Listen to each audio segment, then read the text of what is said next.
Donald Trumpi meeskond äkki taipas ja teatas, et nad olid langenud Venemaa propagandasse Ukraina kohta ning ei usu enam, et Ukrainas on tõepoolest mingid natsid.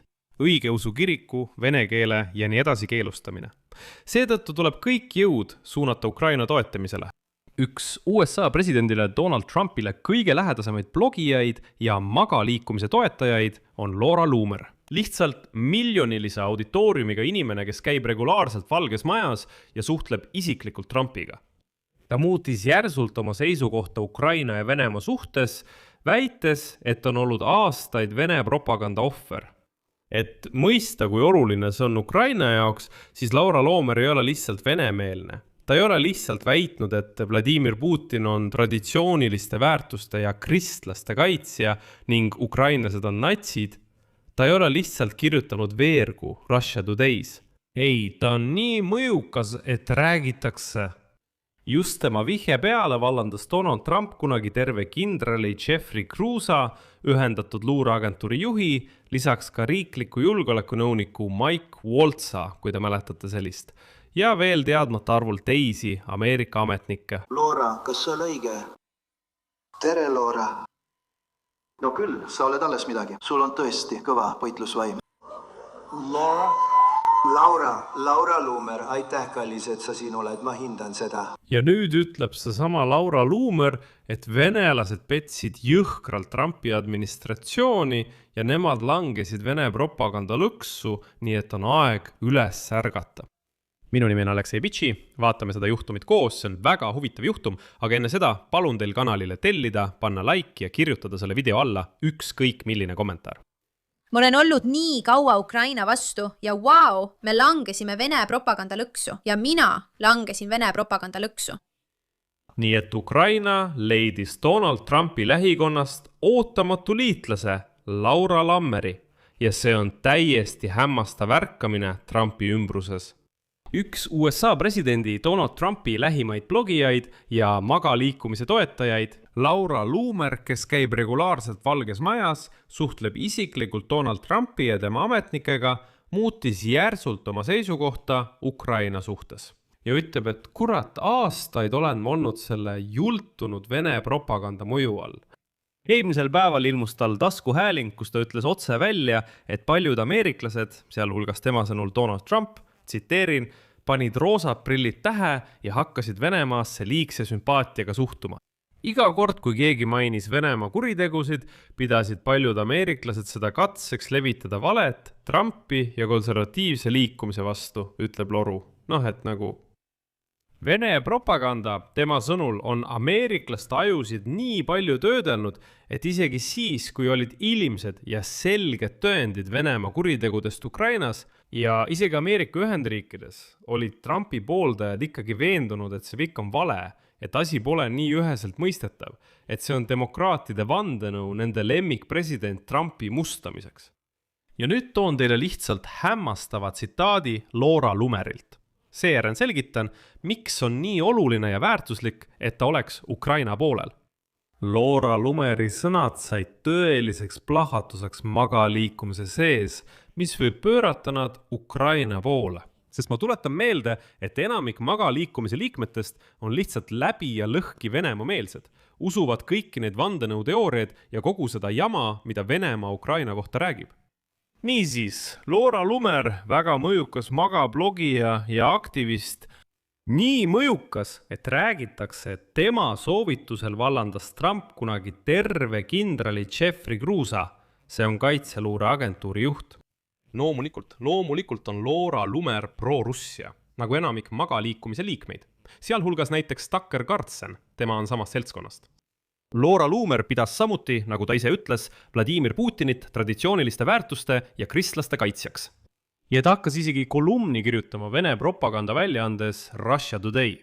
Veelgi enam, kui ta kirjutas Vene väljaandes Russia Today ja sai venelastelt raha, uskus ta siiralt, et Venemaa annab talle sel viisil sõnavabaduse, mida Ameerika demokraatide ajal talle ei paku. Ja nüüd tahtis Laura Loomer lõplikult kinnitada kogu oma propaganda Venemaa ja Ukraina kohta. Ja saatis oma korrespondendi Endru Muura kuhu? Ukrainasse. eriti Odessasse ja Kiievisse. Noh, et ta siis päriselt, teate küll, näitaks natsiste Ukraina linnade tänavatel, kes on keelanud kristluse, tapavad preestreid, keelavad vene keelt ja nii edasi, nii edasi. Üldiselt oli idee selles.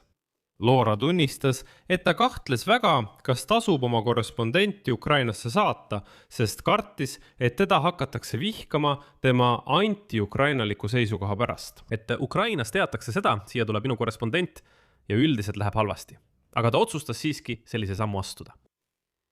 Ja kui tema korrespondent Ukrainast suure hulva materjalidega tagasi tuli, vaatas ta need läbi ja pehmelt öeldes jäi täiesti jahmunuks. Ja edasi toon ma sõna-sõnalt Laura Lumeri tsitaadi, et te ise mõistaksite kogu selle taipamise sügavust. Now, when I... Nüüd, kui ma näen, et räägitakse, et me peame Ukrainat denatsifitseerima ja peame jätkama oma jõhkrat sõda Ukrainaga.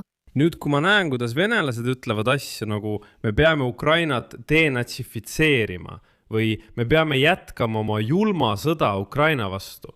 Samal ajal, kui nad teesklevad, et on mingi õige usu kristlik riik, tapavad nad sadu tuhandeid noori kristlasi Ukrainas ja toetavad samal ajal tõelisi neonatse Ameerika Ühendriikides, tehes nende taskuhäälingutes klippe.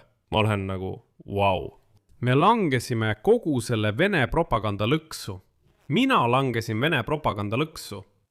Nii et kui Lumer Unleashedil tekkis võimalus saata korrespondent Ukrainasse, et ta käiks rindel ja kohtuks Ukraina ametnikega, seal oli palju Ameerika senaatoreid. Odessa julgeolekukonverentsil küsis Andrew Moore mult, kas ma kiidan heaks korrespondendi saatmise Ukrainasse. Ma mõtlesin selle üle mõnda aega.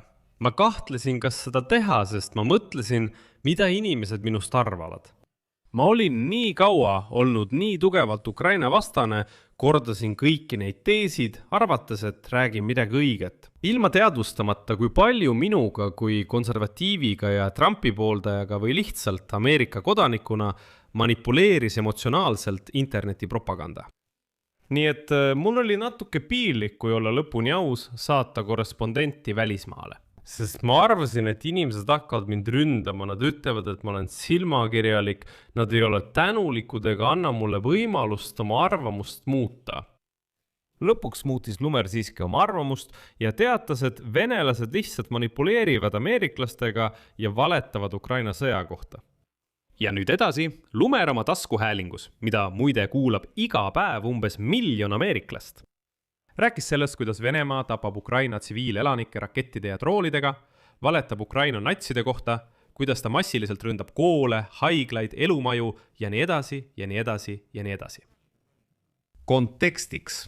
Lihtsalt arusaamiseks. Lumer on üks Donald Trumpile kõige lähedasemed blogijaid. Ta suhtleb USA presidendiga otse. Ta ilmub ovaalkabinetis ja võib isegi anda Donald Trumpile nõu personaliküsimustes. Lisaks minu poolt eespool mainitud kindral Jeffrey Cruzile aitas just Laura Lumer kaasa ka riikliku julgeoleku nõuniku Mike Waltzi ja mitme teise administratsiooni ametniku vallandamisele. Trump kuulab teda lihtsalt kui tõese teabeallikat. Ja siin langesid kokku 2 tegurit. Lumeri seisukoha muutust võis mõjutada blogija ja samuti poliitilise aktivisti Candace Owensi visiit Peterburi. Sellele majandusfoorumile pärast mida ta kiitis, nagu ta ise ütles, Venemaa Föderatsiooni vägevust. Ja teisest küljest tema isikliku toimetaja paralleelne reis Kiievisse ja Odessasse just nimelt Venemaa kõige massiivsemate pommitamiste ajal.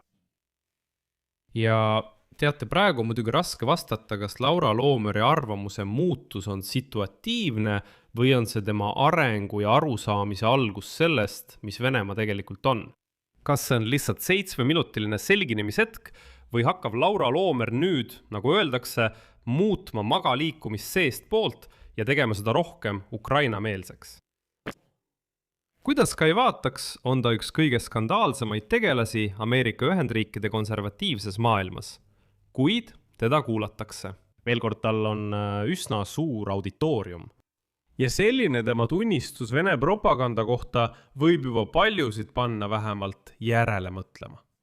Nii et olgugi see ajutine, kuid Laura Loomerist sai ootamatu ja kasulik liitlane Ukrainale vähemalt mõneks ajaks.